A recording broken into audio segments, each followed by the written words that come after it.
Le mode de déplacement des salariés. On a pu s'apercevoir qu'en termes de covoiturage, on était plutôt au-delà de ça des statistiques nationales, mais pour le reste, globalement, beaucoup de salariés connaissent des moyens différents, mais ne les utilisent pas. Aujourd'hui, la majorité de nos salariés se déplacent en voiture, malheureusement. Pour venir au travail, j'utilise ma voiture depuis 10 ans. Que je gagne en temps par rapport à d'autres moyens de transport. Mais j'aurais aimé pouvoir, de temps en temps, opter pour un autre moyen de déplacement, effectivement. Nos salariés utilisent quasiment tous les moyens de transport, à commencer par le vélo. J'habite à 10 km de mon lieu de travail et je me rends tous les matins. J'utilise mon vélo électrique pour m'y rendre, ce qui me représente un trajet d'environ 40 minutes. Je mets 35 minutes à l'aller, parce que je connais l'heure de départ du bus, donc je peux régler le vélo. Et au retour, je mets à peu près 45 minutes, c'est-à-dire largement moins que ce que je mettrais si j'étais en voiture. Donc j'utilise alternativement le Vélib et le bus. Le Vélib le matin, je prends le frais et le bus est toujours à l'heure. Après, il y en a qui utilisent le transport en commun. On a un arrêt de bus juste à côté, mais les horaires sont quand même des horaires un peu normés, qui ne correspondent pas toujours, je dirais, à leur demande. Je me rends au travail tous les jours en prenant le bus. Et actuellement, en fait, il y a 2 bus à prendre pour moi. Il n'y a pas une ligne directe. J'avais une voiture, mais je me suis débarrassé. Je ne veux plus de voiture. J'habite Aix-en-Provence et je prends la voiture tous les matins et tous les soirs. Parce que j'ai des horaires décalés et que pour avoir un temps de trajet à peu près convenable, il faut que je parte tôt en voiture et que je rentre tôt en voiture.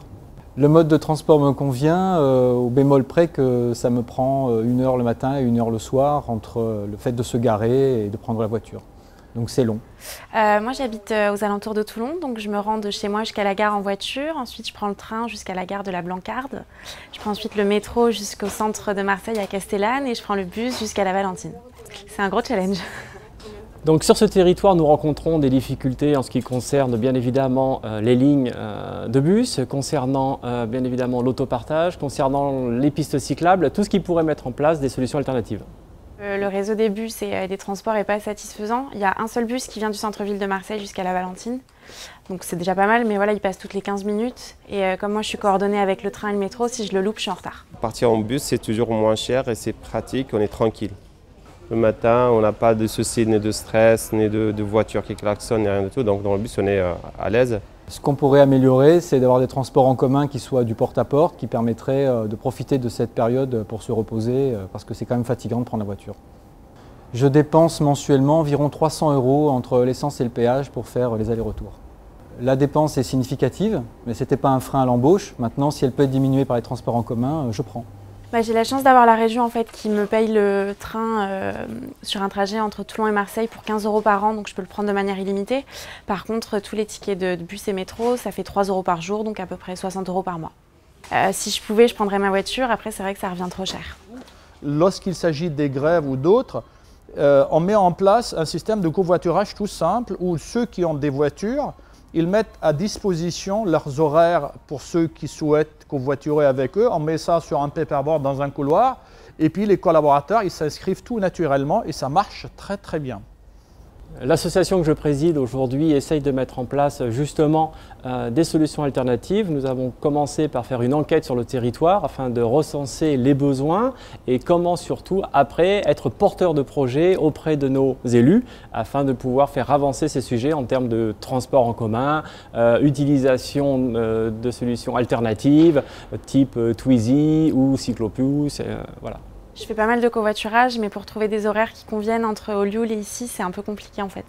Il faudrait que je me rende soit dans le centre-ville de Marseille, soit que j'aille sur Toulon et ça me fait faire trop de déplacements par rapport à ces 2 lieux. J'ai pas réellement le choix dans la mesure où Marseille est très encombrée, donc il faut être malin et trouver des alternatives à ces encombrements.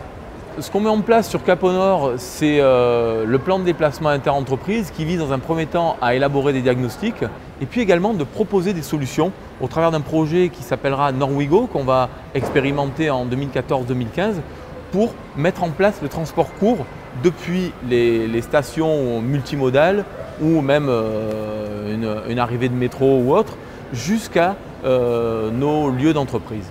En ce qui concerne les bonnes pratiques, on voudrait surtout développer le déplacement en transport en commun. Aujourd'hui, si on devait faire quelque chose de plus sur la mobilité durable, je pense qu'effectivement, renforcer encore plus le covoiturage tel qu'on le fait aujourd'hui et favoriser encore plus la possibilité de transport en commun. La mobilité durable, tout de suite, pour moi, évoque une notion environnementale, donc déplacement vert. C'est ce qu'on essaye de promouvoir. Je pense que c'est avant tout une offre diversifiée qui permette de faire une partie du trajet en commun et d'avoir peut-être la fin du trajet avec des équipements en libre service électriques ou à faible émission de CO2 en tout cas. Pour nous, la mobilité durable, c'est une mobilité qui concerne l'ensemble des salariés et des habitants également et qui impacte le moins possible sur notre environnement que l'on va livrer aux générations futures. La mobilité durable, pour moi, c'est un mode de transport alternatif qui me permet de sortir des embouteillages, donc ça correspond à mon confort et à mes attentes. La mobilité durable, ça serait de pouvoir d'avoir le choix sur mon mode de déplacement et évidemment ce choix en adéquation avec des valeurs que j'ai de par mon métier, notamment au niveau de l'environnement, au niveau de la santé. Je dirais que ça commence par la marche à pied. Avec la proximité, et ça peut être le vélo, effectivement, tout ce qui est transport propre, et le transport, je dirais, collectif. La mobilité durable, c'est tout ce qui est bon pour la nature pour moi.